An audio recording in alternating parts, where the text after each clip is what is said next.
Need to research too, I guess. We'll be right back. Okay. Also, ja, sie hatte Biologie und dann aufgepasst.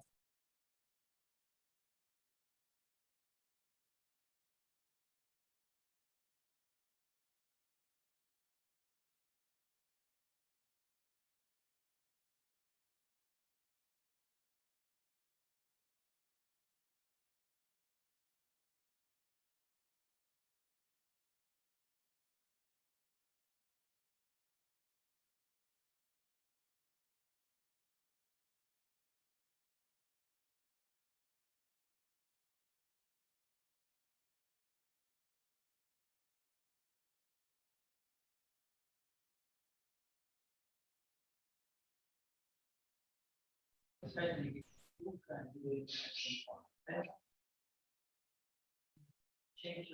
we go. Okay, hopefully. Yeah, okay, really good. We can also put the clicker there. Okay, clicker, that's fine. And oh yeah, it's download here.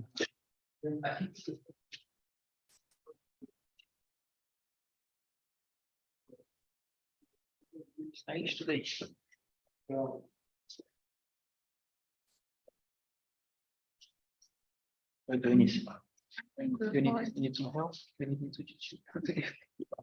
Why don't you need help? It's because you won't help. It was yes. I don't know what you're talking about. Okay. Okay, I guess we can share screen. Or maybe push this. No, what's that I'm just saying you're listening? Is the job there, mom? What is it? Sorry, that was my German is excellent.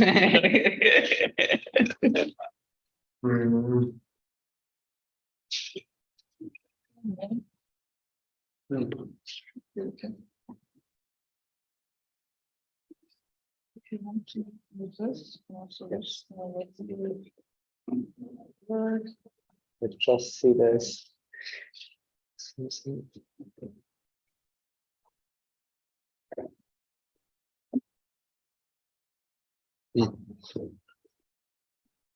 Yeah. Then you should make the right click. What? The right click on the table. Like that? And that's it. Is there a problem? It should be behind the. I have. The animation thing. Yes, so I have made some white spaces before it, and probably when I should be behind the table. I mean, it's not a problem. Then just. It's fine. But let me double check if this is this one. Should be. I probably have when I change something, I have to put it in front. I see. The previous one, it has the same changes or not? I have it downloaded also. Yeah, but the previous one has some Other problems. So yeah. it's fine. It's fine. Okay, then there's no idea. Yeah. So let's get started.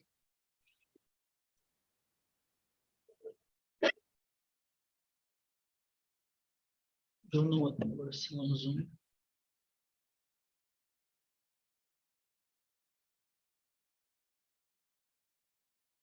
You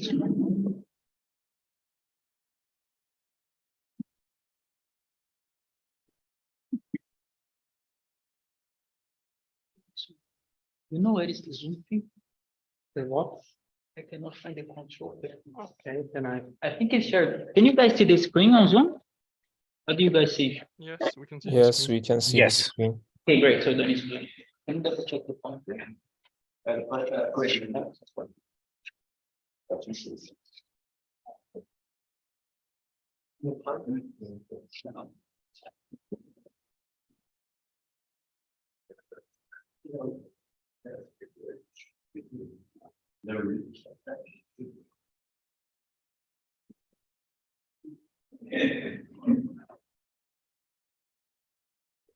Is Fabian using the microphone?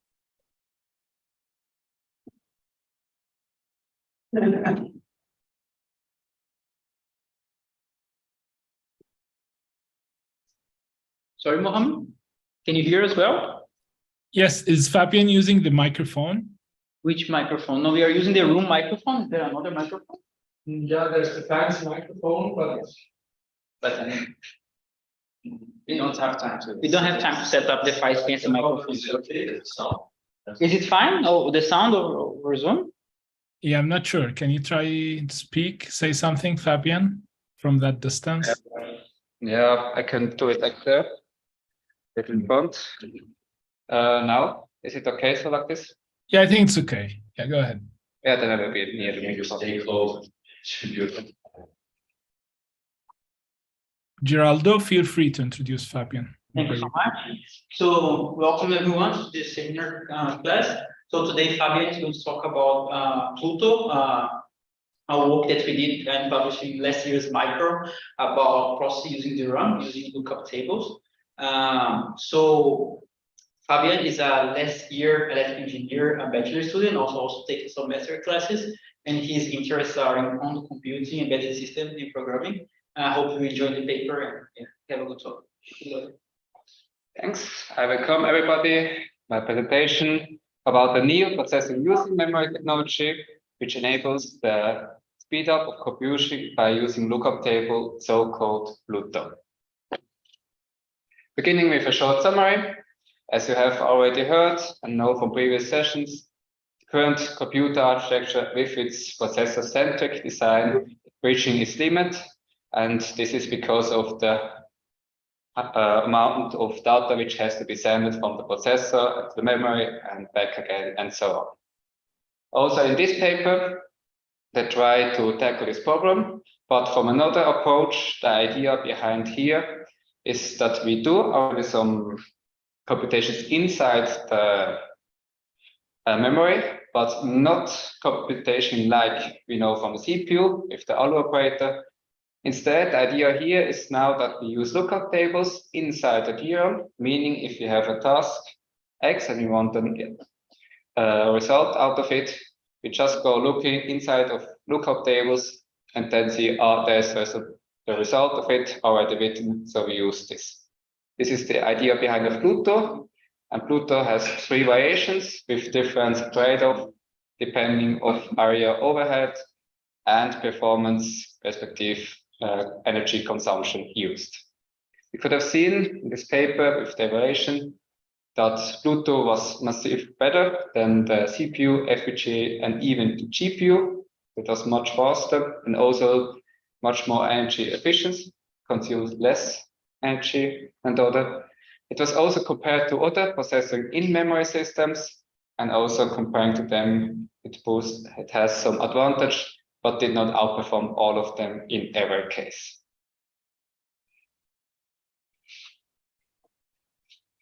So now how will I present this new system today? I will begin again with the problem and how can we solve this issue? What are the ideas behind of pLUTo? And how does pLUTo work and implemented? Then I will say a few sentences about which changes has to be done on the hardware side for the DRAM and which changes and which are the new instructions on the software side. Then we will see how well pLUTo performed comparing to CPU, GPU, and so on, and finishing with a short conclusion. Next, then I will say some advantage, disadvantage of pLUTo and the paper. And in the last part, I've prepared some discussion points also for you. Beginning now with the problem. You may already know, processor-centric architecture has its problem. This is mainly because that the CPU, which is already highly optimized, calculates the data, and then it has to wait until the new data arrives from the memory. And this is because of this long physical path between the CPU and the DRAM, here, for example, in this mainboard. Additionally, this data movement also causes high energy consumption. If you look, for example, at the neural network, here you see that over 90% of the whole energy is consumed because of this data movement behind DRAM and CPU, respectively between CPU and GPU, DRAM and GPU. So how can we tackle this problem? We have to change now and lay our focus more on the data, on the memory storage. And for this, there are two variations to approach. The first one is the idea to do processor near memory, meaning that we have some processor or also similar simple accelerators near the DRAM. So for example, it's part of the DRAM, but not part of the memory area. Then also the idea is like here,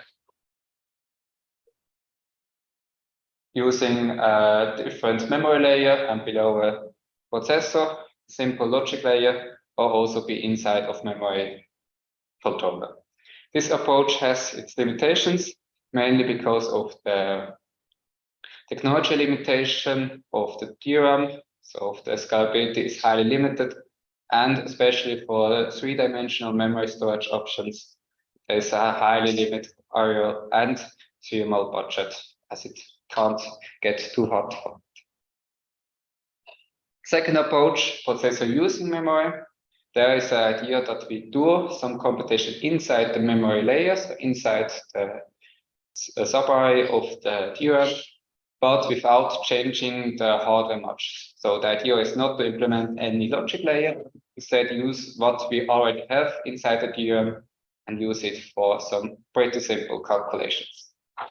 And this is also the limitations. It can do some limited, so pretty simple operations, but already if it's going to be complex operations like multiplication, division, this incurs high latency and energy consumption. And so it's normally, or it's until now, more easier to send the data to the CPU and back instead of calculate inside the memory. And if you're thinking about even more complex operations like exponential, they are not even supported by this approach. They're way too complex to do it inside the DRAM. Also, pLUTo is a processor using memory technology, and the approach here is to extend this range of operations which can be done inside the DRAM. But now more about the ideas behind pLUTo. As I have already said before, state-of-the-art processor using memory only supports a very limited range of operations. And besides this, lookup tables are already well known. First lookup table exists even before the first computer were built, and thus they are already highly well known. And inside the DRAM, the corresponding operations, which is nothing else than the memory read operations, can be done very fast and very efficient.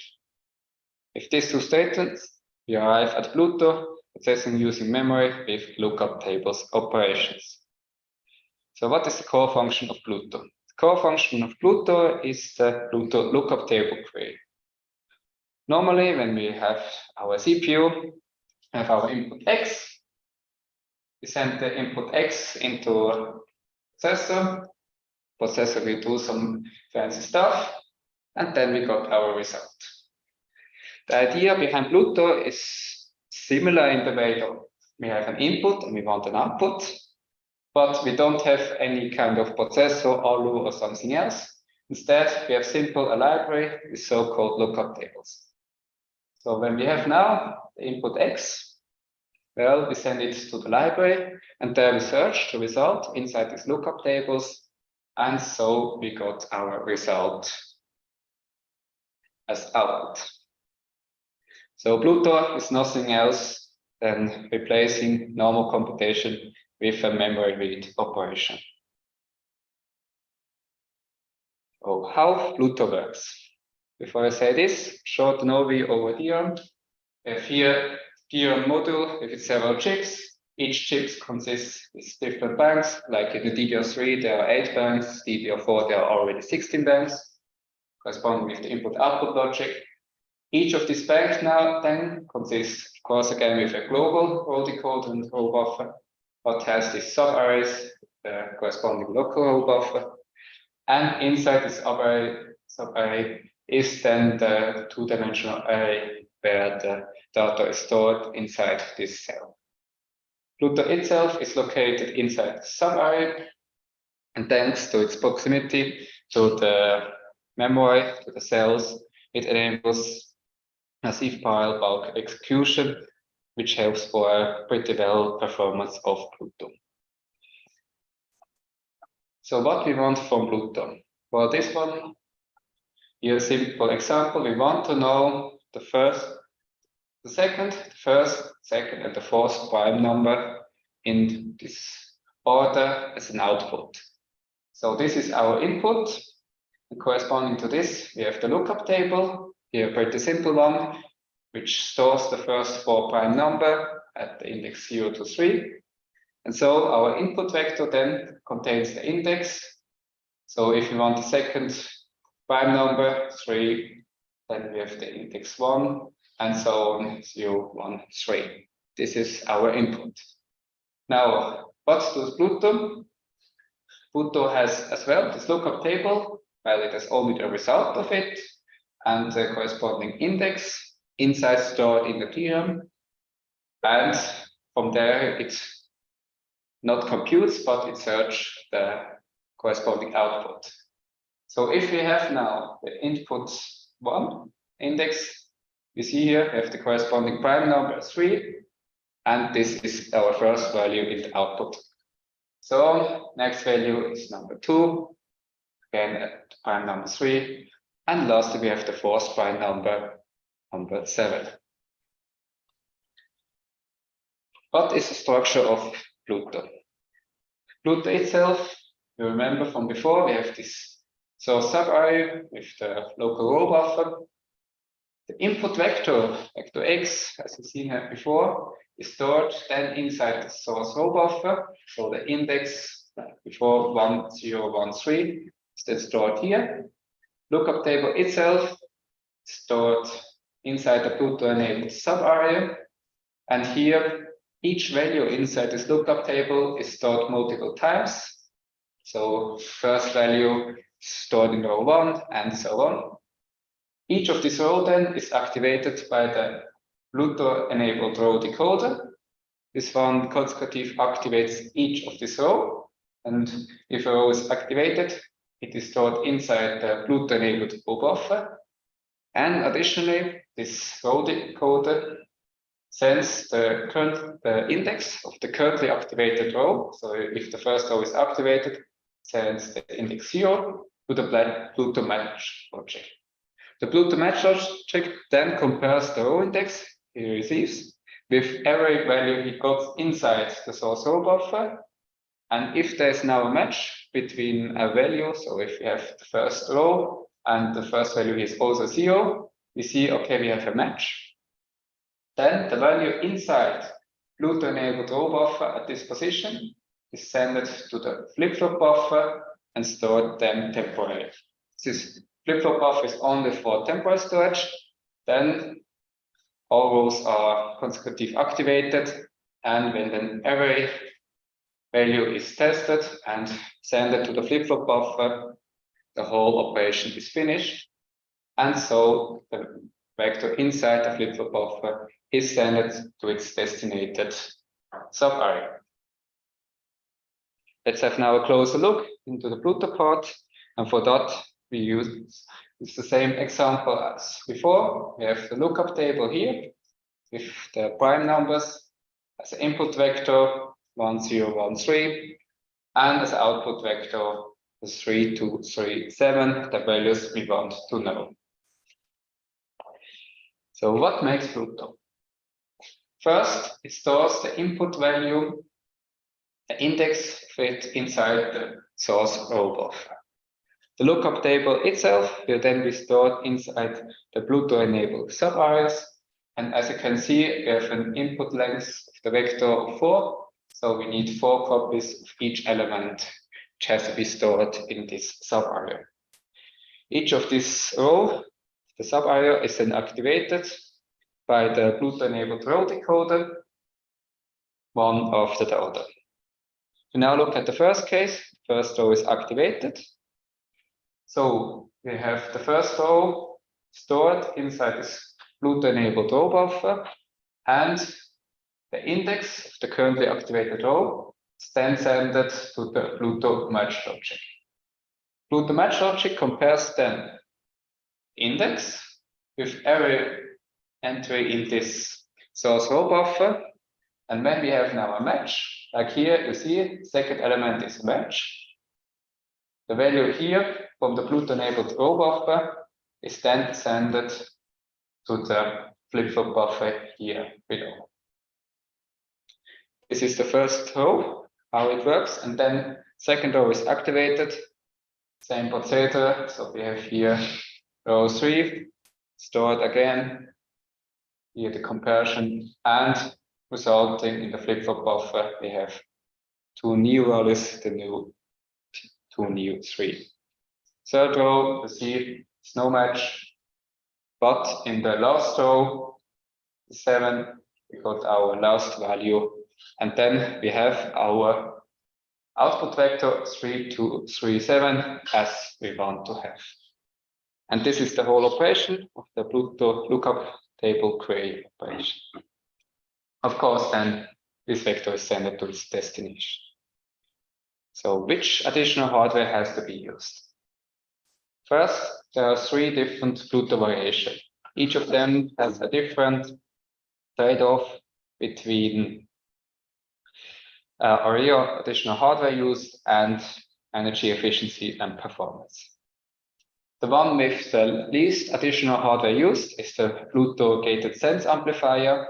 It provides only a low additional performance, speed up, and energy efficiency, but needs also the least additional hardware. Second example, the pLUTo buffered sense amplifier. This is also the one which I explained before. So the example before was done with a pLUTo buffered sense amplifier. This one is the intermediate one, intermediate performance, intermediate energy efficiency, but also moderate hardware overhead.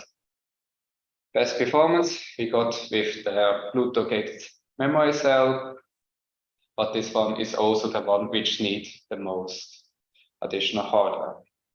For a closer look inside the hardware, firstly, we can say we need for all 3 variations, we need a modification of the DRAM's subarized row decoder as well as of the local row buffer in order to implement the pLUTo match logic. Unlike to the other 2 designs or variations, we have here in the buffered sense amplifier this additional flip-flop. This is the flip-flop, as you may remember from before, the one which stores the matched lookup table elements, and this is nothing else than a temporary storage. If you look now to the next design, the gated sense amplifier, the one with the less additional hardware use, you see there's no flip-flop buffer. Instead, the sense amplifier is used in order to store all matched lookup table elements. This technique has some weakness, but is in the first view also used inside the pLUTo gate memory cell, the one with the most area overuse. You see also no flip-flop buffer, and the sense amplifier is used as well. But while inside the pLUTo gated sense amplifier, each row activation is destructive. So meaning when we activate a new row, and if we have then a match between the index and the weight of the row and inside the source row buffer, then everything is fine. But if we have no match, we have to rewrite the value stored in the next iteration, which causes additional latency. This happens not inside the gated memory cell, because we have here an additional transistor which only enables that charge can flow here to the bit line if we have a match. And thanks to this, we have a better performance, but we need an additional transistor in every cell, cause much more area overhead. Summa summarum, we have here this transistor, the one in every cell, and here only used in every local row. And for the pLUTo BSA, we have here this flip-flop buffer, which is only used there. Overall, according to the authors of these papers, we can say they can say that all 3 variations have some advantage and disadvantage, none of these three solutions are the best. And so also, as you can see later in the evaluation, all three variations are evaluated and have the advantage and disadvantage. But to this later. First, some remarks on the software side. For this, I use here again an example, C code of a multiplication between A and B, corresponding addition. If you look now on the side of the application programming interface, you can see here the code snippets from pLUTo, multiplication, addition, and here the array allocations, which are used to call the pLUTo library functions. The pLUTo compiler at itself has an additional function or task. It has to identify the dependencies between operands used by the pLUTo library routines in order to ensure the correct alignment and allocation of these operands. And here we can see first the array allocation, then the allocation of the lookup tables, where we can find our result. Below here, the multiplication addition loop. And you see here, it's an allocation of an additional row. And this is necessary, as you can see here in the data dependency graph. We have here beginning multiplication between A and B, beginning with a bitwise OR. The result of this bitwise OR has to be stored inside a new row, and this is the temporary row. Same procedure here, bitwise OR, and this new temporary row has to be used, as you have seen before. Well, let's now have a look how well pLUTo performed. pLUTo itself, also variations of it, are compared to state-of-the-art CPU, GPU, as well as FPGA. Additionally, they have done some simulation about the processor near memory system and compared it also against pLUTo. Compared it was with several real-world workloads and some synthetic ones. The synthetic ones are mainly used comparison against the FPGA. Before I say you more now about the performance comparing to the CPU, you can see we have here the pLUTo GSA, BSA, and GMC, the three variations, and each of them has also a three-dimensional counterpart, so they've implemented it in the three-dimensional hybrid memory cube. If you look now at this plot here, we see this plot is against the baseline of the CPU, that there is a massive speed up comparing to the CPU, nearly up to 2,000 times faster. If we compare it to the processor near memory simulations, you can see overall we outperform it, but not in every case, in every test case. And same for the GPU, which is even a little bit better, and so also outperform the pLUTo GSA.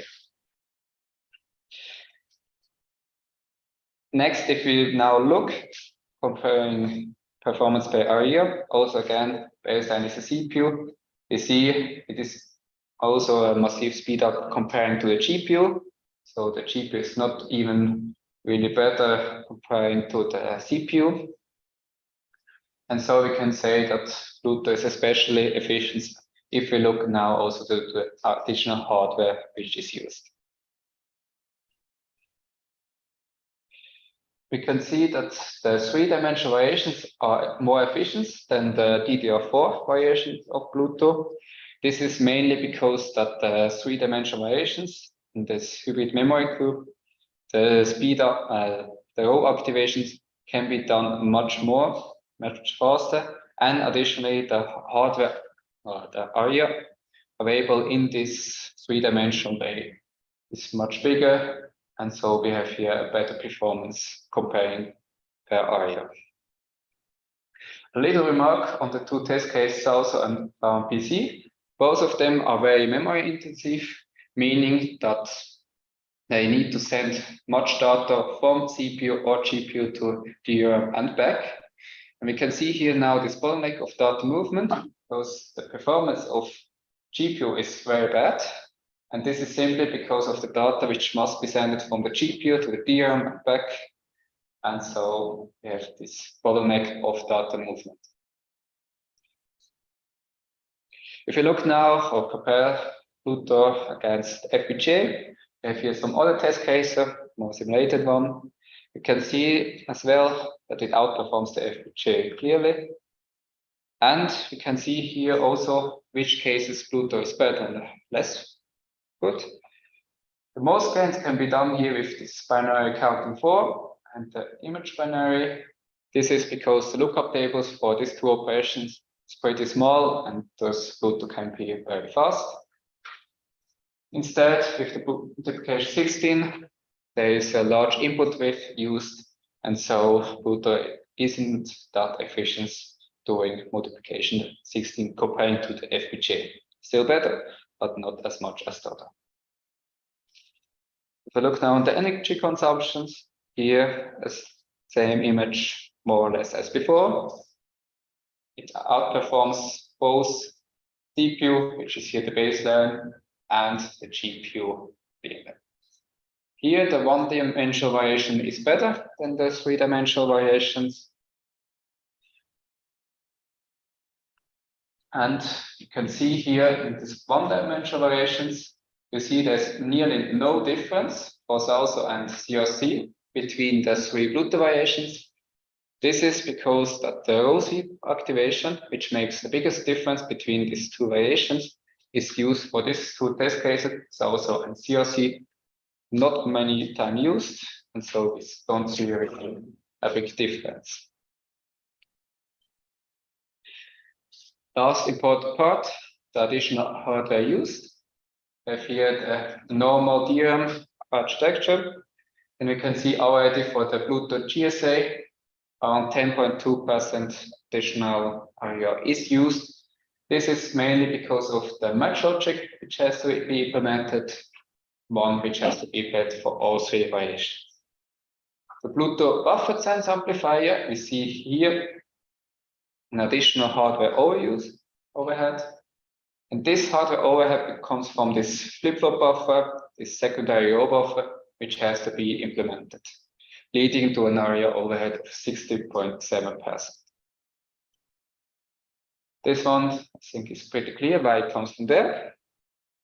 You need in each DRAM cell this additional transistor, and so we have here this large area overhead. This is also the one which contributes the most part to the area overhead of 23.1%. A little note on neural networks. pLUTo was also evaluated against a neural network, and one which is specially optimized for low power devices. And here we have two test cases with a bit width of 1 and 4. This bit width is nothing else than precision, which you can see in the accuracy. And if you look now for the CPU, GPU, and FPGA, the difference in the use time is always 4 times higher for the 4-bit variations. This is not so for the pLUTo buffer sense amplifier. Only 7 microseconds is used more, also around 23%. And this is thanks to the possibility of pLUTo to work in parallel. And so we can have a better speed up or use less time for the input with 4. Now, what have we learned from pLUTo? pLUTo itself is a new DRAM-based processor using memory architecture, which enables to compute, or better say, not computing, in order to search the result inside the DRAM in so-called lookup tables, and thus enables the storage and bulk querying of lookup tables inside the DRAM. There are 3 variations of pLUTo. Each of them has a different trade-off between additional hardware use and energy and performance efficiency. Overall, we can say that pLUTo outperforms all state-of-art CPU, GPU, and FPGA, as well as other processing in-memory technologies. Are there already now some questions? I ask myself, after a lookup, can I redirect output directly back to a DRAM cell, or do I have to write it to the CPU and then back? No, the whole pLUTo operation is done entirely inside the DRAM. So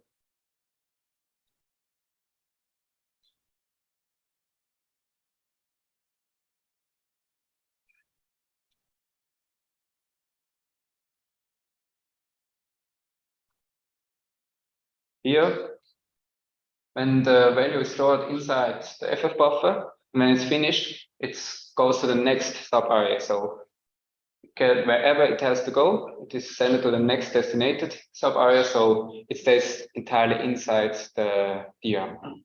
This So the no. destination array can be source code. The destination subarray can be the same as the source code. Theoretically, I think yes. I don't see it. I mean, the operation from this subarray is then finished. So, and this I'm not 100% sure, but I don't see a problem.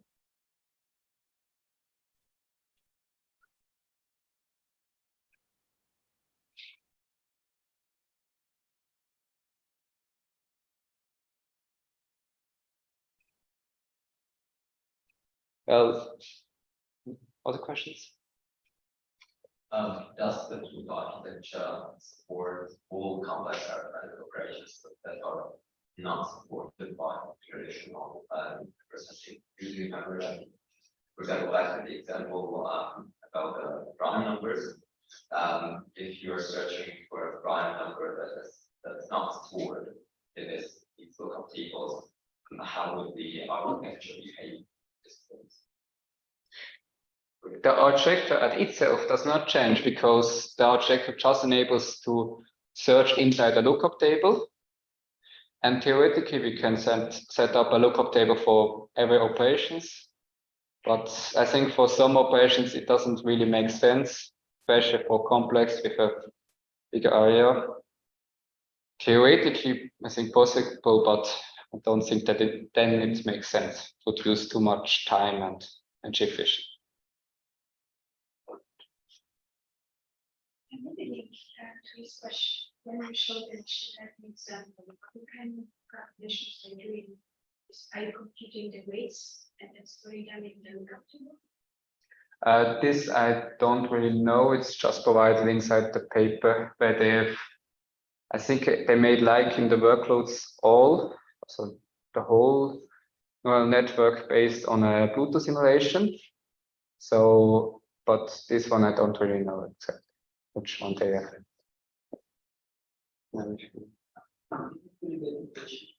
If for this evaluation here for the neural network, which kind of operations are done with pLUTo? So those are not taken. This is virtual neural networks in pLUTo. So it's basically the convolution that's being done in pLUTo. Okay. So it's either based on multiplication. I don't really remember if it's in pLUTo you use virtual neural networks or not. So and depending on that, the operation will change, but basically it's the convolution. Some more questions? If not, then I continue. And now some sentence about the strength or disadvantage of pLUTo. Biggest strength, of course, is that pLUTo increases the possible feasible operations which can be done inside the DRAM. And additionally, it provides a massive speed up, as we could have seen before, comparing to other state-of-the-art CPU and GPU.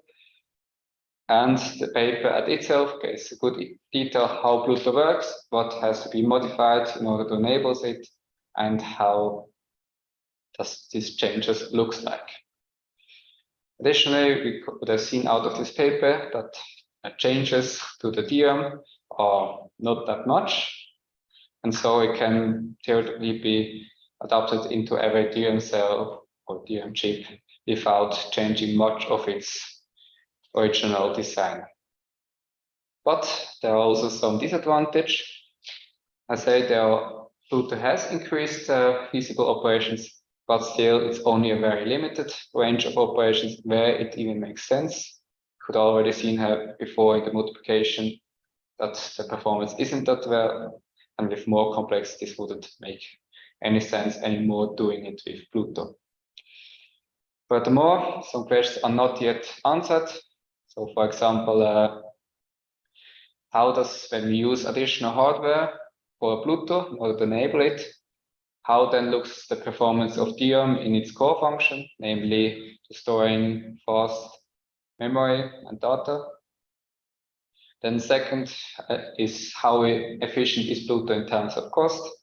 Money is still also an important parameter inside the industry, and how we can set up these lookup tables. I mean, they must be created also.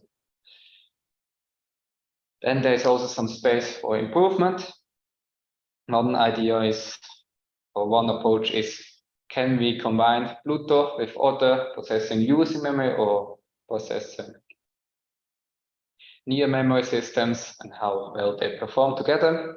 Next idea or question is, how should the lookup table be allocated inside the DRAM? Because if it's on the other end of the DRAM chip, there's already a long physical path between. Then that we have again that are the movement bottleneck. And the last is a detailed analysis of the performance concerning neural networks would be very beneficial. And also a question of, can we adjust pLUTo for this neural network as neural networks getting more and more important? So I'm already in the last part, the discussion. And I'm beginning now with the first point of how to first set up this lookup table. Problem, the lookup table must be inside the DRAM, so the physical proximity. So when the DRAM is going deleted, now the computer shutting down, it has to be regularly loaded either from a secondary storage or built up from scratch every time the PC starts up. So now is the question, how can we do this efficient? Not that we have at the beginning and the laptop startup like Windows in the earlier days. So are there any idea how we can efficient set up first these lookup tables? Or are they, or they could be compiled into the binary, and then the processor has to anyway load the program as a whole from the storage to the and then they are already developed. That is one approach, also the one I wrote here first. Here I saw a little bit the problem that first of all a little bit space must be used, but also when these lookup tables can be big and they must be placed in several places inside the DRAM, so it can take some time. Are there other ways you may see? I think another rather uncommon approach would be to use non-volatile arrays to make sure that the table is not deleted when you kind of beat the volume. That's the one I haven't think about it, but yes, if it's performed also well, then why not? Some of them.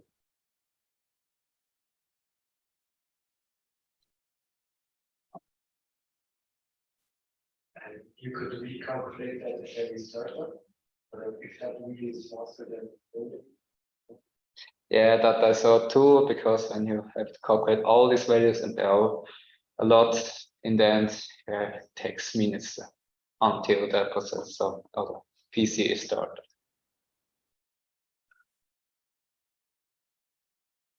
Another approach.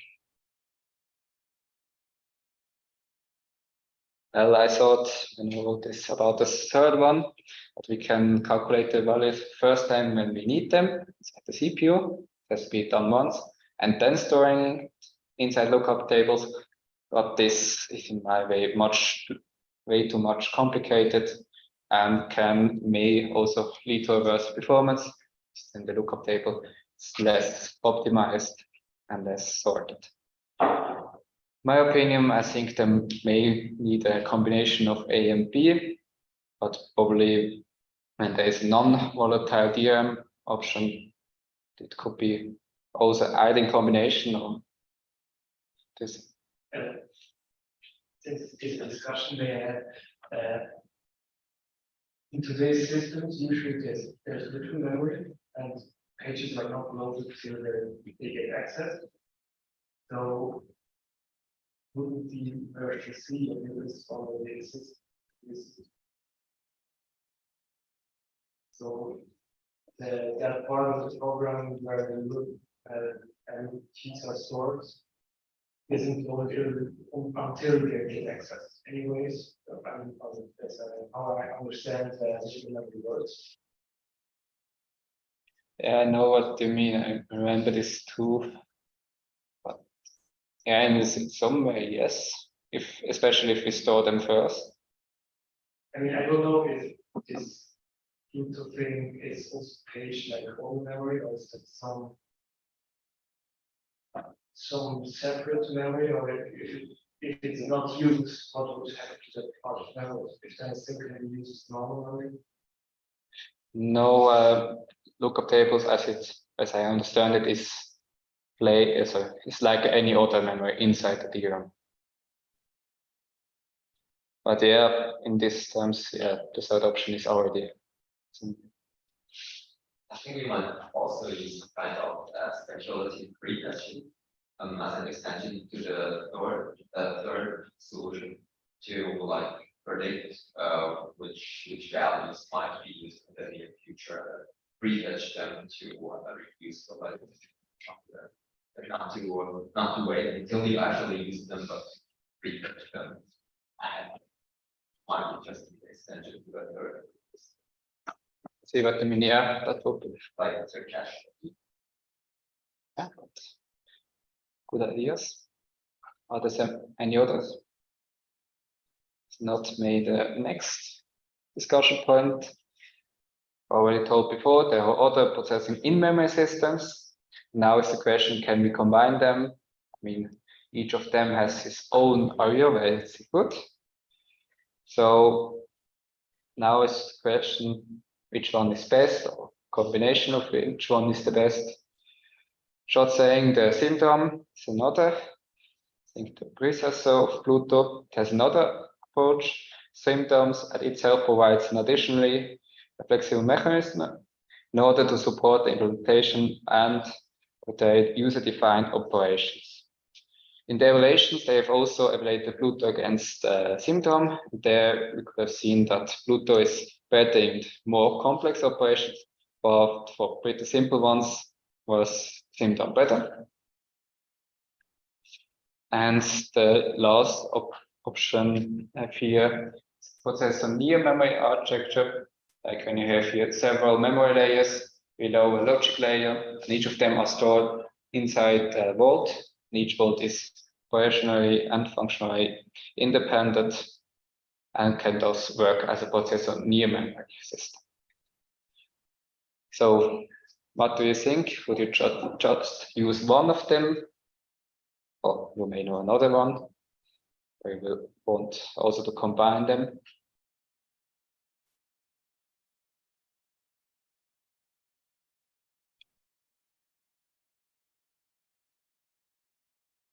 I mean, we could separate the memory into like so one of the things that have the chips on them. The one chip is pLUTo enabled, one is these other things. So on one day they have the gene system. And as long as much memory and CPU is figured out, that's a good way around. Not sure if you then have some problem while when the data is on the one place and it has to go into the other chip or the other bank. Not sure if this causes then latency. I mean, when for one task, I mean, there are simple tasks like addition, bit shifting, and so on, which has to be done pretty often. So I see what you mean, but here I'm a little bit critical. This should work.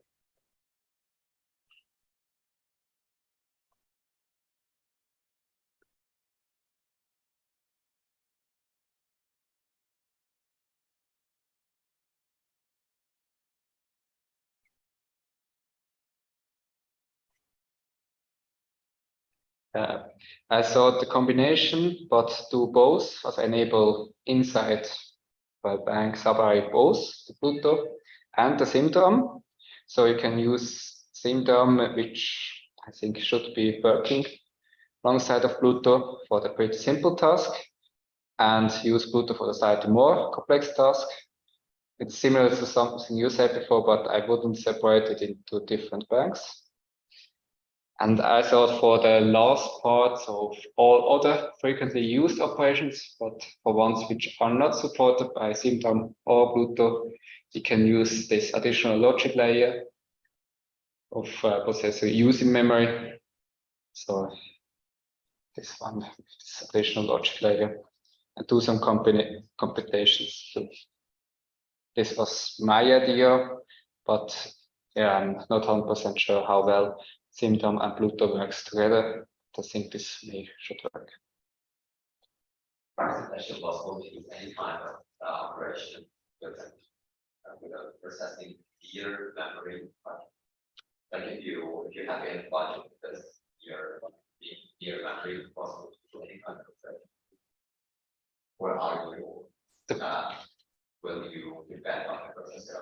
The problem, as a theoretic, yeah, but especially if you look, for example, for this example, when we have several memory layers inside, and then we need some additional logic layer. And as you may know from the CPU may be small, but the cooling system is then big. And when they have here this stacked, you need either a very good cooling system or not. And this is why that for some calculations, or let's say not too many calculations can be done with processor near memory, as there is a high limiter and thermal limitation. That's why I reduced only the processor near memory system only on frequently used specific range of operations. Not too much that it get too big. But yes, otherwise we don't really need an CPU, and maybe there's some idea in future, but I don't see one. Another idea? If not, then I go to the last part. Come back to the lookup tables. In pLUTo, in this paper, they have stored the lookup tables in a pretty nice way, but this can lead to some problems, so performance issues.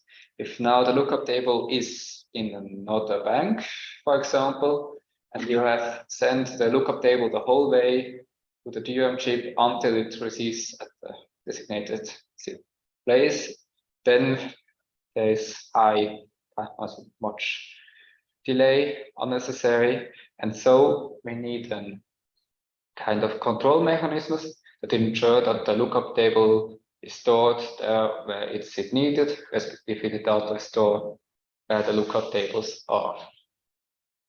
So how can we ensure this proximity? Do you think?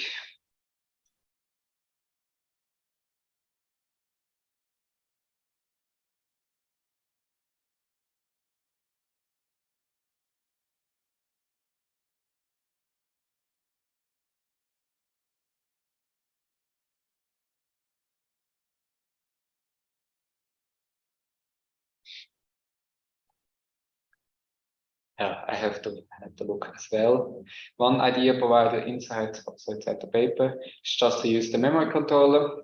This one provides information which data is where stored, and when we use it in a good way, then we can say, okay, there is this data stored, so I want the lookup tables, or other way around. If you have the lookup tables there, I want that the data is stored there, so the corresponding operations can be done pretty fast. The second approach is done in another paper, mainly one with RowHammer, but there is an idea about an a priori reverse engineering effort. Thanks to this, we can recover the memory mapping schema, and there we know as well, okay, here is the data, and here should I send the data I want to compute, and so these are the two approaches I know. We supported partly in papers. I have another idea or know from another approach.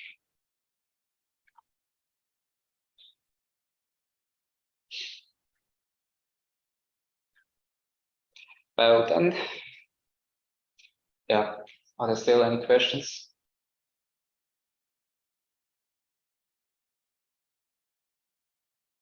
Then if not, then I want to thank you for your attention. Thanks to my mentor for his support. And I hope you have learned something. And I wish you a nice evening, and to my successor, good luck wherever he is.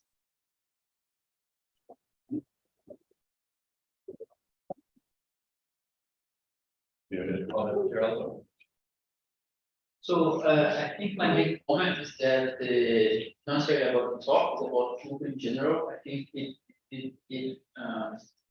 so the work of Pluto, it adds to the literature of processing neuron, since there are some operations that are really possible to implement using bit serial computation, like you want to do a sign of consign, and lookup table is a thing that is quite known in embedded systems actually to implement this type of operations and other functions. And the question was basically how to enable that in DRAM, and this is what we did in the end. So it took us some time to publish this work because it's a crowded literature, and also because reviews are not. There is a fundamental problem with people who see the size of the computation, or the size of the size of the table in that you're going to store, right? As talk about implementation, how to store the moves, how to minimize space.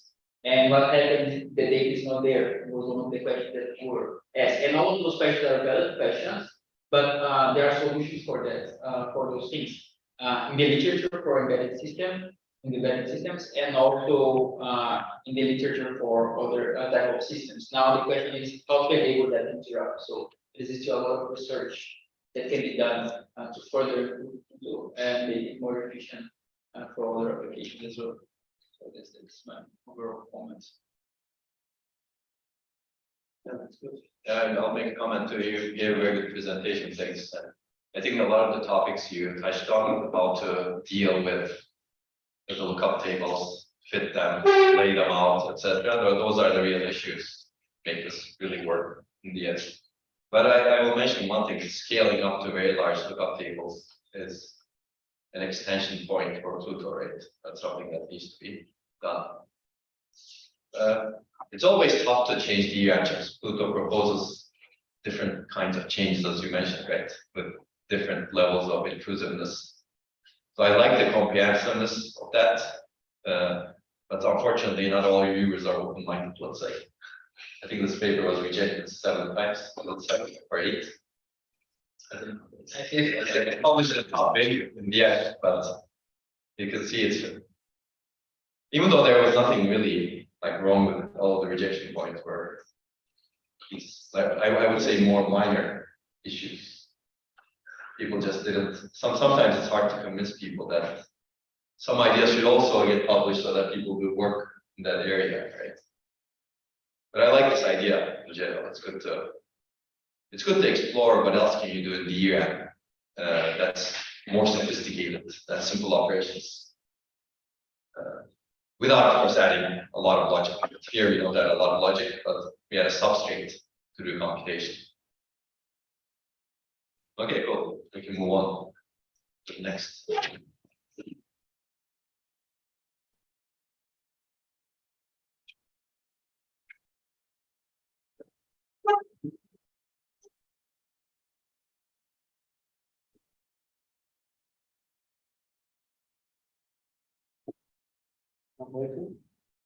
Yeah,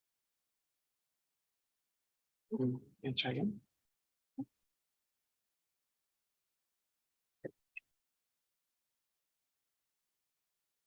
Oh, there we go. Let me introduce you. Yeah. Sure. All right. So our next presenter is Shihyun Ryo. Hope I pronounced it correctly. She's an electrical engineering bachelor student in her last semester on exchange with Korea. And she's interested in 3D stacking, and she will be presenting a very interesting recent paper from our group on self-managing DRAM. So please go ahead.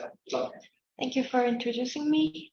Hello, everyone. Good afternoon. I'm Shihyun, and today I will talk about this research a case for self-managing DRAM chips, improving performance, efficiency, reliability, and security via autonomous in-DRAM maintenance operation.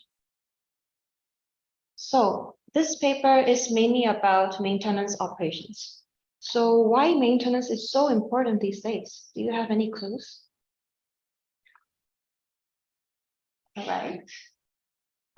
Since DRAM cells get smaller and smaller, the distance between the DRAM cells also gets smaller, which means that DRAMs are getting more and more intense. So therefore, small error and inefficiency in each cell can be accumulated to be a total disaster. Therefore, reliable and efficient DRAM operation is being a critical challenge. But the problem is to implement a new DRAM maintenance operation, various system components need to be modified. And due to the current rigid DRAM interface, modifications are only possible with new DRAM standard.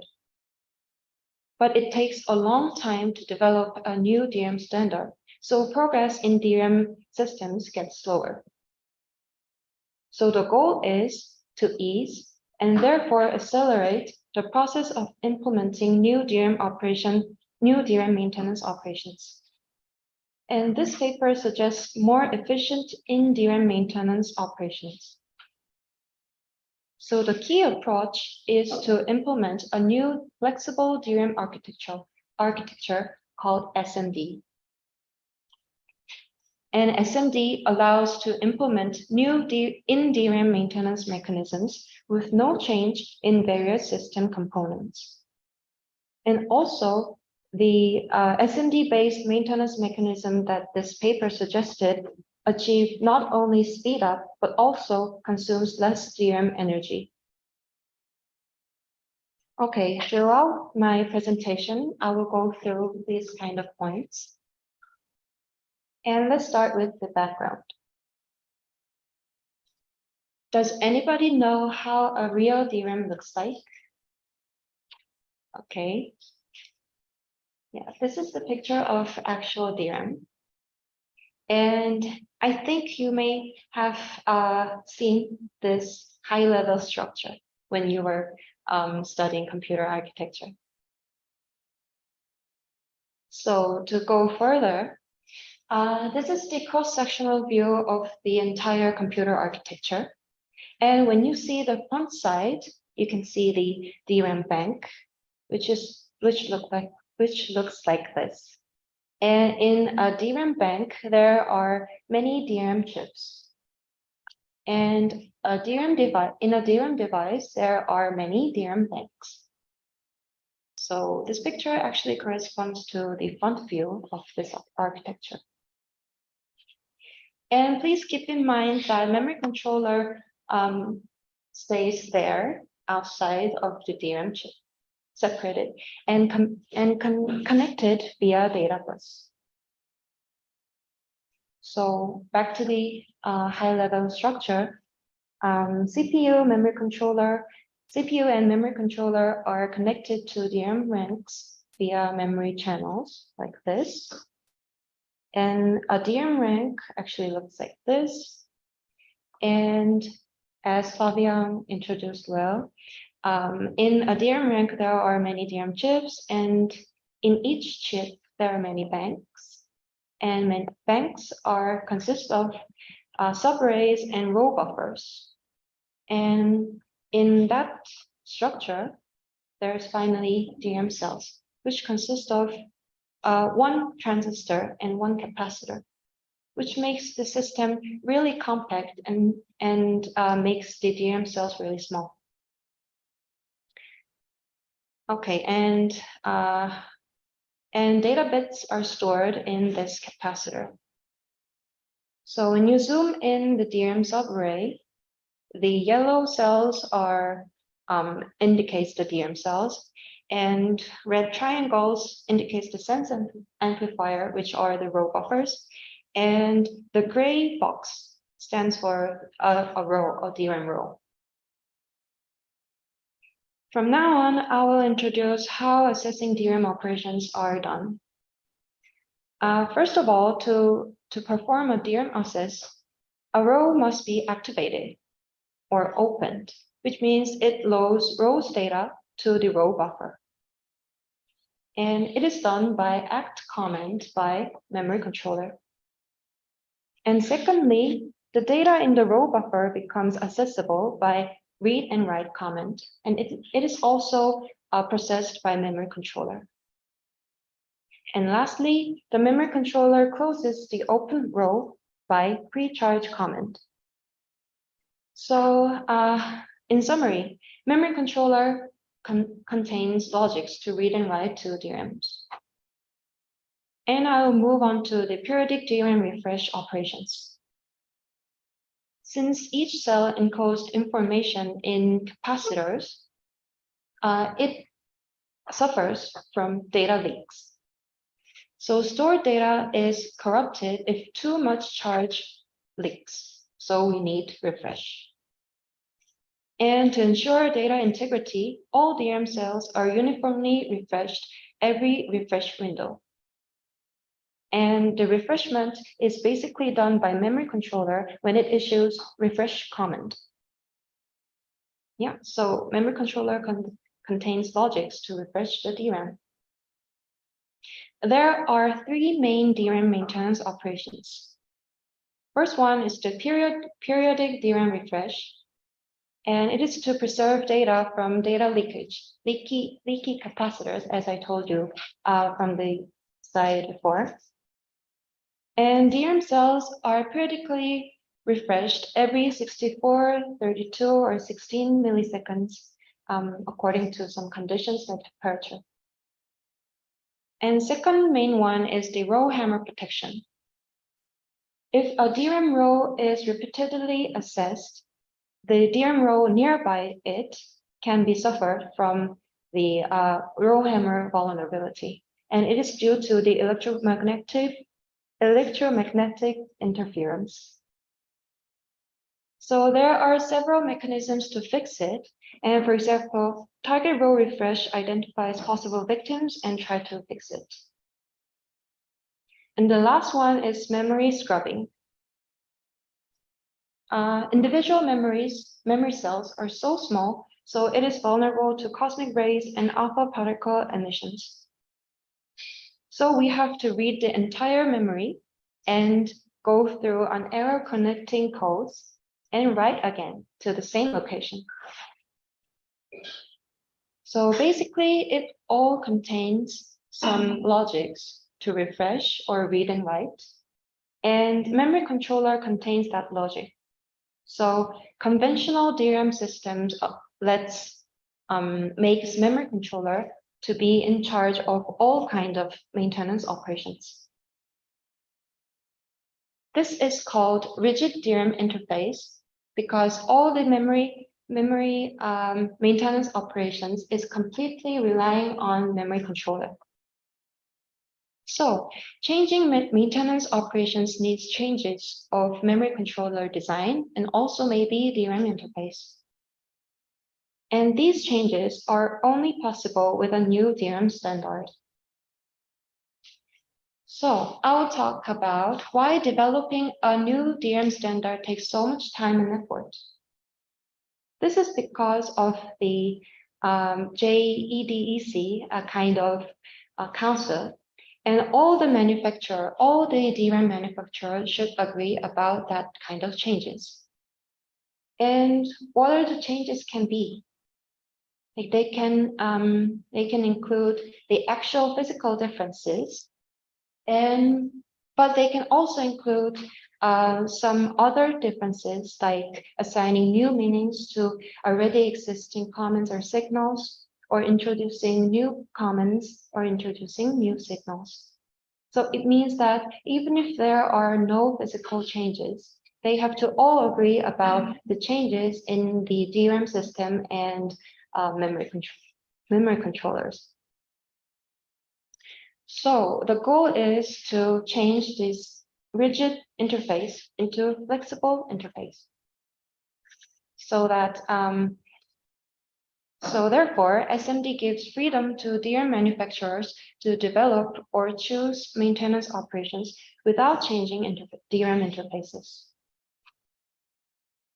For example, this is the prime example that supports this idea. DDR5 is the recent DRAM structure, and it introduces a new DRAM refresh algorithm, but it is just assigning new meanings to already existing comments.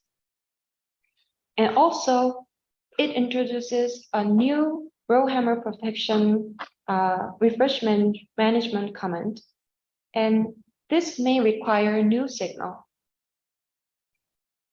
And also, DDR5 includes in-DRAM subscrubbing, which is on DECC to perform periodic scrubbing. And it introduces additional storage just for the ECC storage. So therefore, due to the current rigid system, changing maintenance operations needs changes of DRAM standard. But it took 5 years to come out DDR4 after DDR3, and it took 8 years for DDR5 to come out after DDR4. So from now on, I will move on to the SMD architecture. So the goal is to separate memory controller from DRAM maintenance operations. So it is called flexible DRAM interface. So the goal is to implement maintenance operations to no need further changes of DRAM structure. Yep. In summary, the goal is to do maintenance operations under DRAM chip only. And therefore, we have to block the memory controller from accessing DRAM rows that are under maintenance operation. But the problem is, memory controller will not know if a row is under maintenance operation. So the key idea is to send activation not acknowledge command, which is actNack command, to memory controller. And basically, it rejects row activation commands. So I will go further of this diagram. Memory controller and DRAM chips are connected via common bus and data bus. And common bus is one way from memory controller to DRAM chip, and data bus is a two-way system. So memory controller can send commands via common bus while maintenance operation is running. So DRAM chip should tell the memory controller that a certain region is under maintenance, so that memory controller cannot access that region.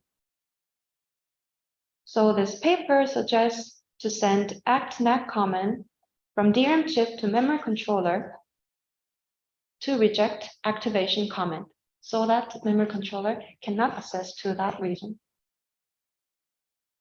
So how can we send actNack command to memory controller? Can you guess any ideas? Okay. So this paper suggests to add an additional actNack pin. So it will look like this. So for each DRAM chip, you add an additional pin to send the actNack command to memory controller. But I think there can be other implementations to send actNack command to memory controller. So I will take this to the discussion part. To tell which region is under maintenance, we have to divide DRAM bank into lock regions. So basically, if a region is under maintenance, we can lock it. So locked regions means a region under maintenance operation. So SMD marks lock region in lock region table. like LRT over there.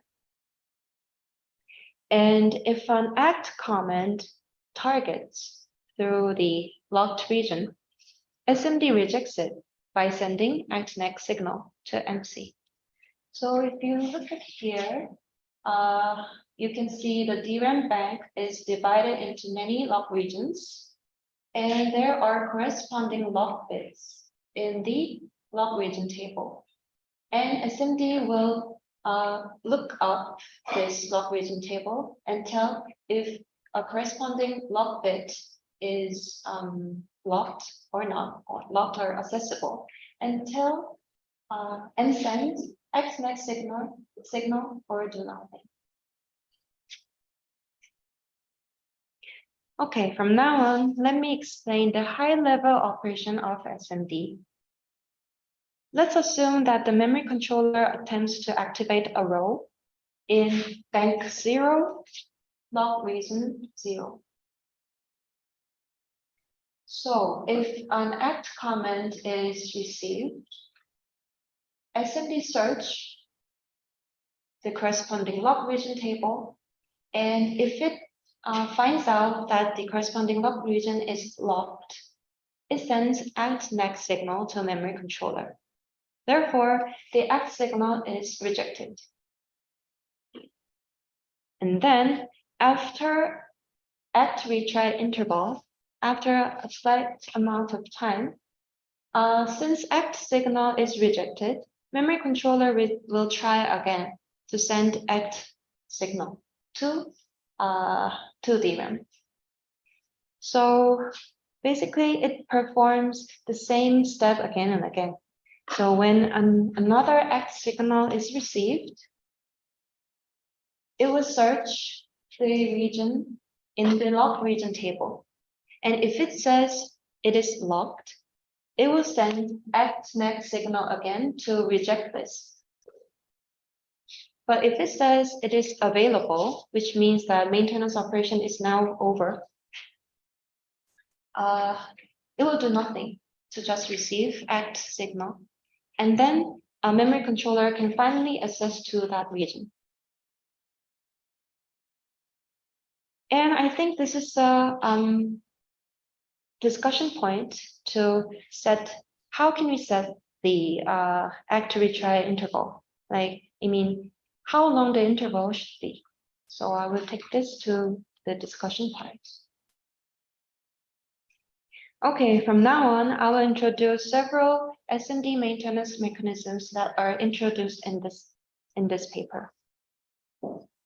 So basically, there are 6 kind of mechanisms that are introduced by this paper, and I will go for several use cases of that. First of all, this is fixed rate refresh. It technically uniformly refreshes all DRAM rows with a fixed refresh period. So there are 3 kinds of counters, which is pending refresh counter, lock region counter, and row address counter. So after each REF refresh interval, it increases pending refresh counter, which means that now the region needs to be refreshed. So if this count is greater than 0, it locks the region. And if it is completely locked, it undergoes the refreshment. And if refresh is over, it releases the locked region and increments the locked region counter and row address counter, which means that it moves the counter to the row, to the next row. And then it decreases pending refresh counter, which indicates that the maintenance operation is over. This is the probabilistic RowHammer protection. And it mainly performs neighbor row refresh with a small probability on every row activation.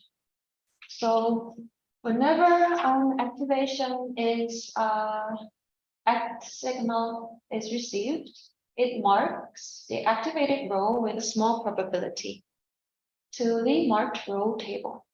So if a marked row exists in the table, it locks and it refreshes. So basically, the key point is to lock a region before refreshment. And this is SMD-based memory scrubbing. It periodically scans all the DRAM, entire DRAM, and corrects single bit error. And it really resembles the operation of SMD fixed rate refresh. So it also has 3 kinds of counters: pending scrub counter, lock region counter, and row address counter. And it increments the pending scrub counter whenever the refresh interval, in each refresh interval, and it locks the region and goes through the scrubbing operation and releases and decrements. And move on to the next row. So I'll move on to, yes? Why did you check that with the 10-day refresh counters with as well? Because there can be many many parallel things happening. I mean, you're asking that why the condition is not PRC equals 1, PRC greater than 0, right? Because there are many scrubbing doing at the same time parallelly. Does it really answer to your question?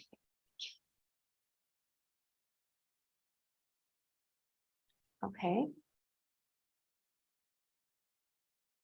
I'll move on to the methodology and evaluation part. So for the methodology, they uses RAM emulator and DRAM power for the simulators. And for the workloads, they test single cores and also multi-cores. And for the system parameters, they use DDR4 DRAM systems. And for the periodic refresh, they test 2 types, 32 milliseconds and 16 milliseconds. So the number in the parentheses means that it is tested through 16 milliseconds periodic refresh. And the number without the parentheses means that it is under 32 millisecond periodic refresh. And for the RowHammer protection, they gave the 1% of probability to suffer from the RowHammer vulnerability. And for the memory scrubbing, they gave 5 minutes of scrubbing period. And before I go through the exact result part, I will mention that there are 6 example SMD maintenance operations introduced in this paper in total, and there are 1 combined mechanism also demonstrated. So this SMD combined means that it combined SMD-VR, this one, and SMD-DRP and SMD-MS. And there is a special kind which indicates no refresh, and it means that this is the ideal DRAM that does not require any refreshment. So since DRAM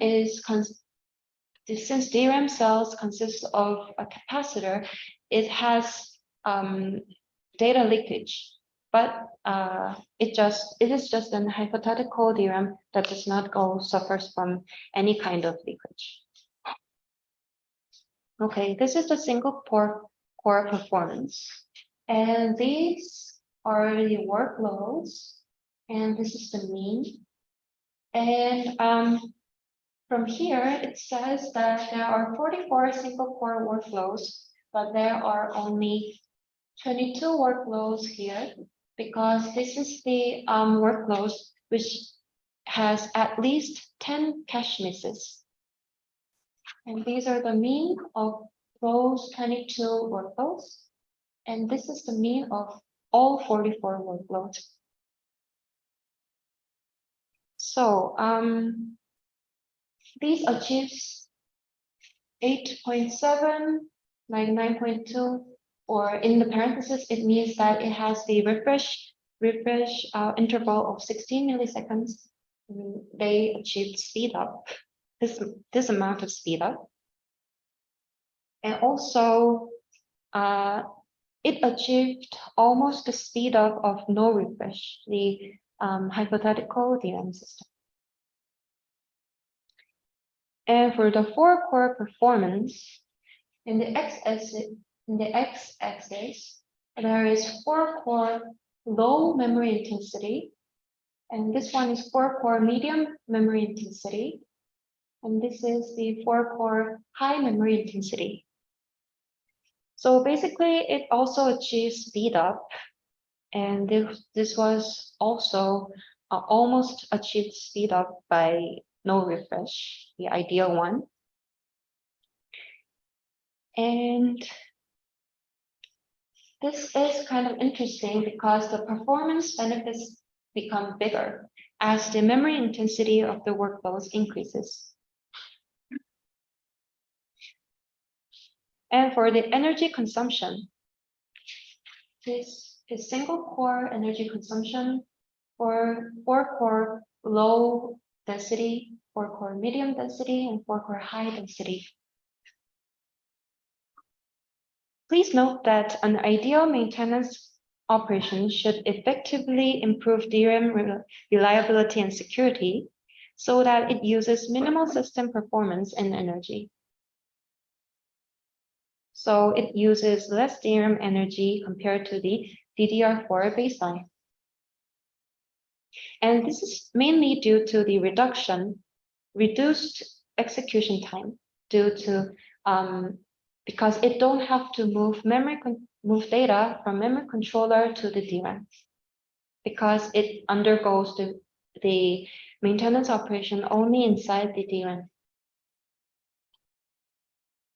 And for the conclusion, there were initial motivation and goal to ease and thus accelerate the process of implementing new DRAM maintenance operation. And the key approach was to implement a new kind of architecture called SMD. And then for the key results, it lets DRAM maintenance mechanisms to implement DRAM maintenance mechanisms without any changes in DRAM interfaces. So basically, SMD lets designers to have the freedom to implement different maintenance mechanisms without exposing any information to the memory controller.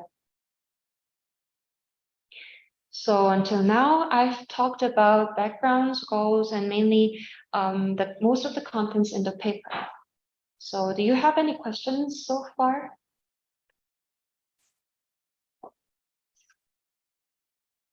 Yep. Those maintenance operations are usually only done when the computer is running, right? Like when the memory is. Yes, yes. You said that we always need to refresh memory, not move load for information. If you don't, the question might not be directly related to what you follow, but you have to refresh non-volatile memory as well. Oh, I think there is various mechanisms to detect like which is really vulnerable and which is not vulnerable. It can be via a kind of probabilistic mechanisms or basically like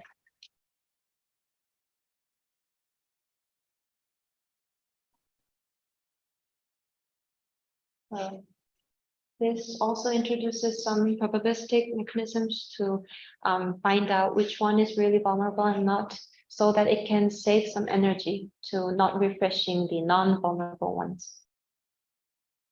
So is that? I meant the non-volatile. Non-volatile. Yes, there is a volatile one. Are those refreshes also necessary to protect non-volatile losing information over time? Like Well, yeah. Well, I'm not 100% sure, but I think there should be. It's just my guess because I think there should be, since data bits are stored in capacitor. It's always have the nature of data leakage. So maybe the term can be like long term. I mean, the refresh window can be longer, but I think it should be some refresh mechanism for that too.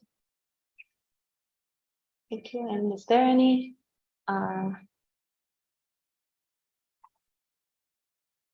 questions? Great. Then I will move on to the strength and weakness part of this paper. So the most strong part of this paper, I think, is that the idea is super simple.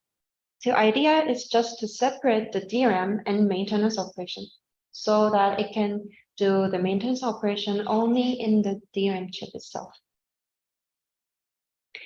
And the second most strong part of this paper is that operations are not so different from the conventional DRAM operations. I think it suggests the potential of this paper because this kind of separating the memory controller and DRAM can be applied to other DRAM operations also. And of course, this improved performance, not only performance, but also it improved the energy consumption. So compared to the conventional operations, SMD eliminates moving data from memory controller to DRAMs, and it only does scrubbing and refreshing and like RowHammer protection within the DRAM chip. So it reduces the performance. No, it increases the performance and saves some energy. And I will move on to the weakness part. I think there can be other implementations rather than adding another pin. And there were some lack of explanation, such as what kind of DDR5 had changes, what kind of changes that DDR5 had. For example, were that changes really physical changes of the design, or were they included just assigning new meanings to them, or did they included other comments or signals? And I think this part, I mean, operations are not so different from the conventional ones. This can be strength, but also I feel this is kind of weaknesses of this paper, because I wish there were some breakthrough or some genius idea to undergo a maintenance operation in DRAM chip itself, but it basically locks a region before the refreshment, so it's not, it's not that different. And also there were like small flaws. There were no flow diagram for SMD-based memory scrubbing. And I think not every property mentioned in the title was supported by this paper. For example, this paper mainly talks about the performance and efficiency, but not like reliability and how the security is really improved. So I will move on to the discussion part. So I think there can be some overhead due to the additional ACNAC pin. Do you have any idea of this? Like, can be a really problem if a pin is added to a conventional one? Such as, well, it can be bigger in size. And what causes, what kind of disadvantage can be if a structure becomes bigger in size? Yeah. Takes more space. Yes, that's right. It takes more space, and therefore, yes, please. Also, energy consumption.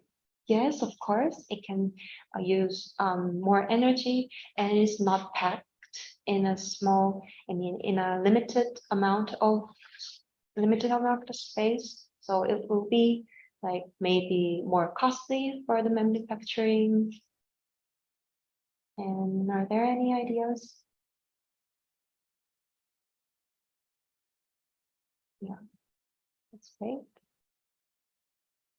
So what other implementation can be? Can you think of an idea like this? I think you intensely use bidirectional communication links. Yes, That's yes. why you dedicated communication links just for this particular purpose.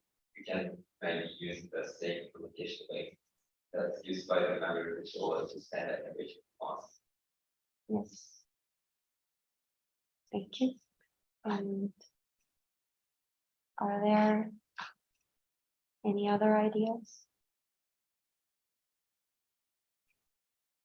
You could do a research and symbols or data was or like symbol. Can you speak a bit louder, please? We could reserve some symbols on the data loss Mm-hmm. to represent the not like symbol. So we can keep the directional losses. But that will be some data loss. Yeah, could be.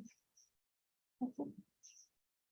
So, and other implementation ideas?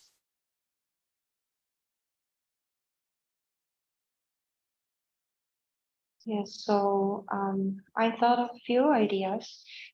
First of all, basically, you can just send some signals or communicate each other through already existing the data bus or lines. Because when it comes to adding an additional pin, it always needs new traces. So it needs more lines. So I came up with an idea to use the already existing ones. And also I thought about setting the global clock rather than communicating. I mean, we can set a global clock so that in a part, in a designated period, we just stop and ask, or just no ask and just wait for the maintenance operation to be done. And then memory controller can go over. Well, in this case, maybe additional one clock line may be needed, but I think it's better to set like every line to every DRAM chips. And this is the next discussion part. Will there be waste of energy due to sending ACT comment over and over again? So do you have any ideas? Will it be really a problem?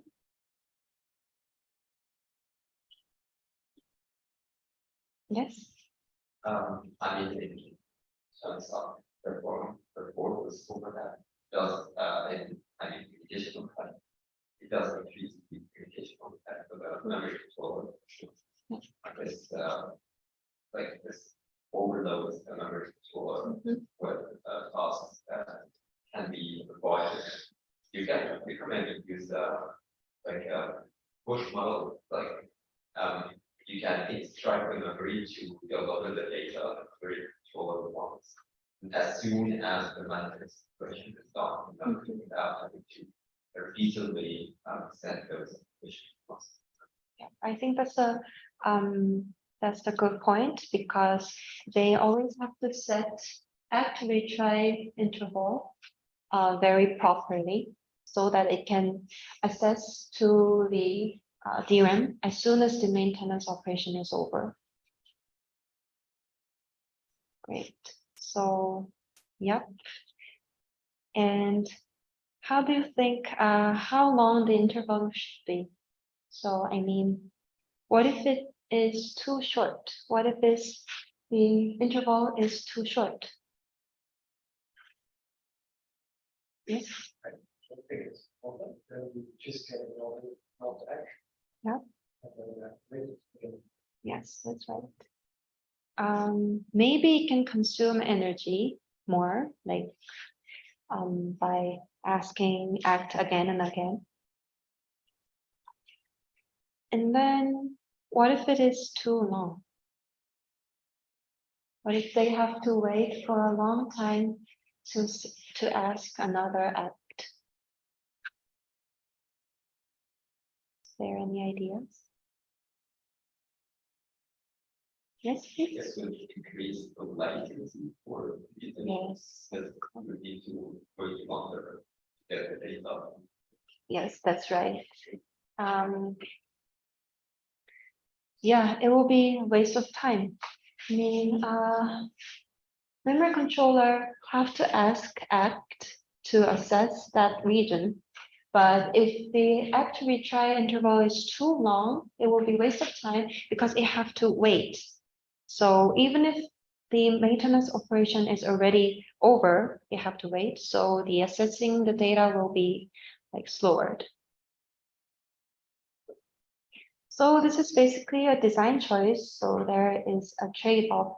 So this paper suggests of 60 something, about 60 nanoseconds for the act retry interval, and they found it empirically. Yes, please. Would it be possible to maybe keep a copy but better the data or of the memory region? That's currently under methods to be able to deliver the data even when the other copies under methods. Just to eliminate this latency that's data. Yeah, could be, but I'm not 100% sure. Like copying can be eliminate the interval, but I think that's can be a solution. Moreover, Yeah. Thank you. Okay, then let's move on to the next point. Will there be an unexpected effects due to separating MC memory controller from the DRAM maintenance operations? So the unexpected effects can be like scheduling issues, because memory controller undergoes many different things, and when there's act comment rejected, there can be jammed or somewhere. Do you have any ideas of it?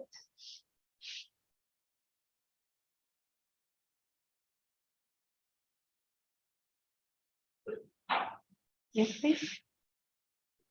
Maybe if you can in the malicious DRAM thing into the storage center, it says always not back. Shut down the storage. Shut out the. It could shut down on the server Oh, it keeps pulling for some memory which you will never get it. yes. See?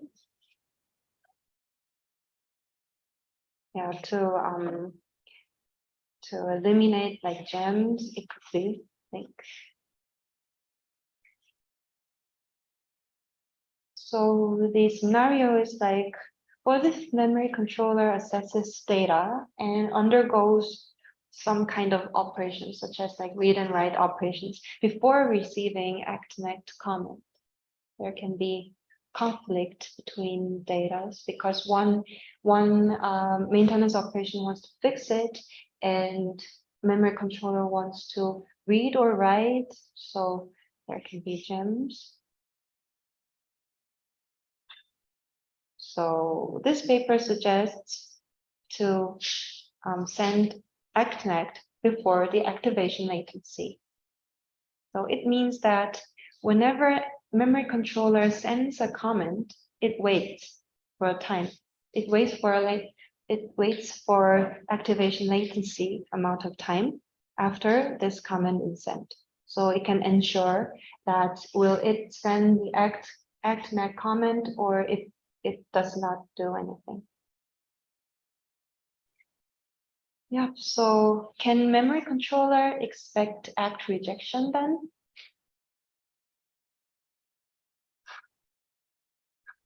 Okay, for the conventional DRAM interfaces, memory controller cannot expect any ACT rejection. Sure. So that was the problem.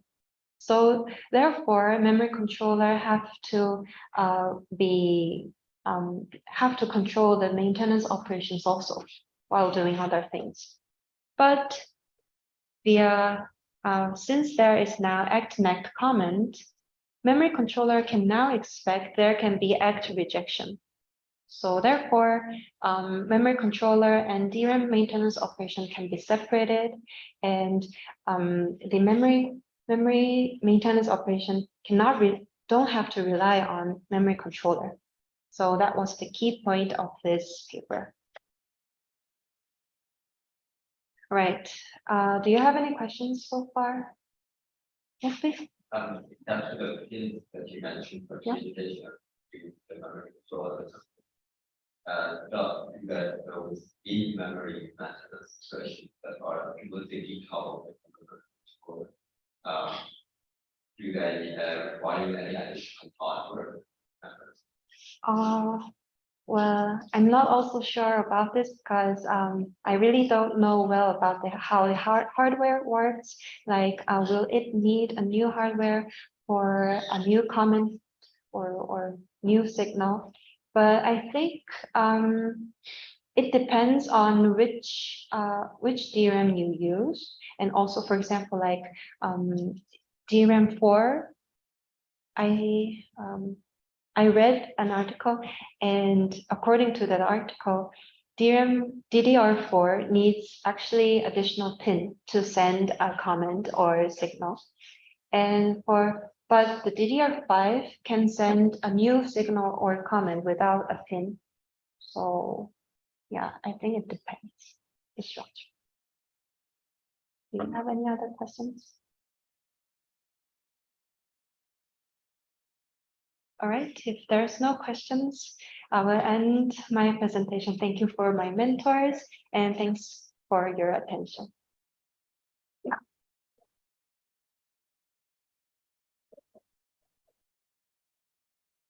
Either of your mentors are here? No. Okay. Yeah. Maybe I'll make some comments. This was a very comprehensive presentation.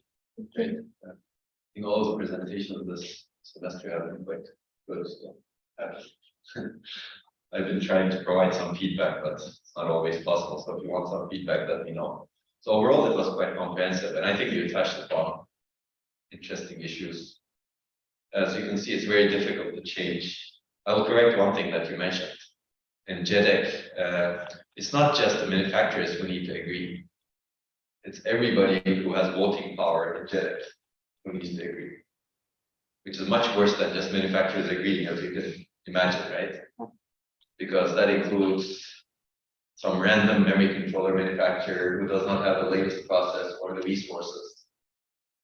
Some big company like IBM or HP, Google, Microsoft. So basically it includes hundreds of companies who need to agree, and this is standard. Once they agree on changing the standard, people need to implement it. And this is one of the major issues. This is one of the reasons why I say these standards are limiting innovation in industry. And this is an example of trying to circumvent that process by including this sort of operation in the standard. Now, if you include this sort of operation in the standard, manufacturers can do stuff without informing anyone. Right? That's the key idea of this paper, as we have mentioned. But basically, I want to mention that the problem is even worse than the slide shows. And this paper has not been published yet. This is probably the only paper that's been presented in this seminar so far that has not been published. And it was rejected, I think, 3 times, 4 times. Geraldo doesn't know because he's not part of this paper. Something like that. Lisa, do you know? Yeah. And for, again, not so reasonable reasons. Small things here and there. Right? That's what happens in the review process. That's why you fight. You keep submitting. I already told the story that RowHammer paper was rejected once, right? Should be rejected 0 times, in my opinion.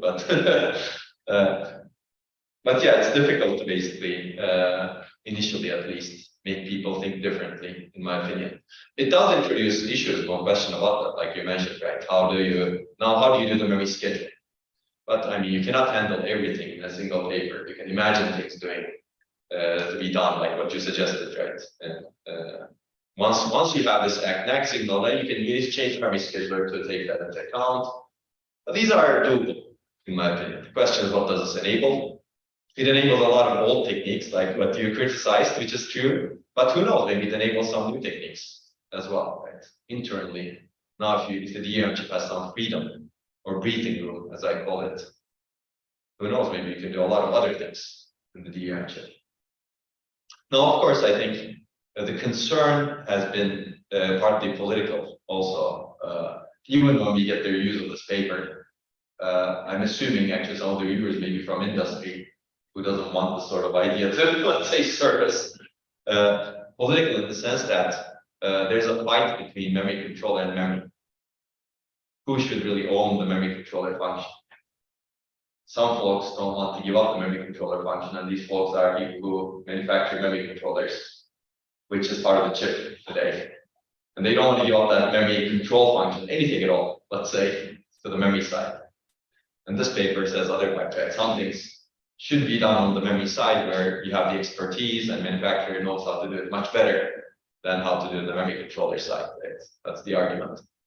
So I think there's some political aspect to it that creeps into the scientific review process. People don't necessarily evaluate things from a scientific perspective. And they evaluate things from a more political perspective, just like they did with RowHammer. Do I want this paper published? That's a political question, a political answer that they give as opposed to a scientific answer. Yes, please, go ahead. Hardware manufacturer is actually forced by law to factory standards. They can develop design. So is the other bench. That's a great question, basically. They're not necessarily, right? So Google can say, I have a lot of money, I want my own DRAM chips. Maybe they're doing that. Maybe they're not doing that. We don't know exactly. I don't think they're doing that yet. But to be able to do that, you really need to have a lot of, let's say, influence, in parentheses, money, to convince manufacturers to do something out of the standard. Because if you develop some chip within the standard, everybody can use it, right? Because everybody will, let's say, obeys the standard and manufacturers based on that. If you do something out of the standard that's more specialized now, then you need to convince, either you need to own the company that produces those things that are out of the standard, or you need to convince people to do this. So that's a good point, though. I think breaking these standards is good also sometimes. This paper doesn't do that for you. This paper says, okay, you need to change the standard so that you have some breathing room, which I think is actually a very reasonable way of doing it. And the new version of the paper actually doesn't have those enactments completely. It talks about there's a signal that you can abuse that exists in the standard. It's called an alert signal. It's used in extreme circumstances where there's some error in the chip, for example, that alerts the memory controller. You can abuse that signal and redefine it and say, oh, okay, you can alert the memory controller. So you don't actually need to add any new pin if you're willing to abuse and or redefine. I call it abuse because it's really abuse from a principal design perspective, right? But it's more like redefining the meaning of the signal so that you attribute some other meaning to it as well. So you can actually do that in existing chips. But I think having a new signal is nicer. Let's say it's cleaner. It's not that costly really in the end. Frankly, just one pin, and the benefits you get is a lot. This paper evaluates that trade-off, right? It's not like it doesn't evaluate the trade-off. There's some overhead that comes with it. And you can also aggregate the signal. So you have ACK signals coming from different chips. You don't have to expose all of them to the memory controller. You can aggregate them in the memory module. So you can have a buffer that aggregates them and you send it in an aggregated manner. So if you have a buffered DIM, you can do that more easily. So there are ways of reducing the overhead significantly as well. But I think the most difficult part is changing the mindset slightly. Okay. And maybe this will enable other things. So I should also finally mention, you criticize saying that it doesn't evaluate reliability and security. That's true. It doesn't evaluate the security and reliability metrics. Kind of makes that connection memory scrubbing and RowHammer. So it does help security. But this could also help in memory computation as well, right? If the DRAM is doing some in-memory computation internally, maybe requested by some other process without memory controller completely knowing about it, then you can actually do in-memory computation while the memory controller is being, let's say, stalled for some time. So there's more to do, I think, building on it. It opens a new world, in my opinion, even though it looks like a simple change. Okay. Sure. I think we're done, unless but Mohammed probably has some announcement as usual.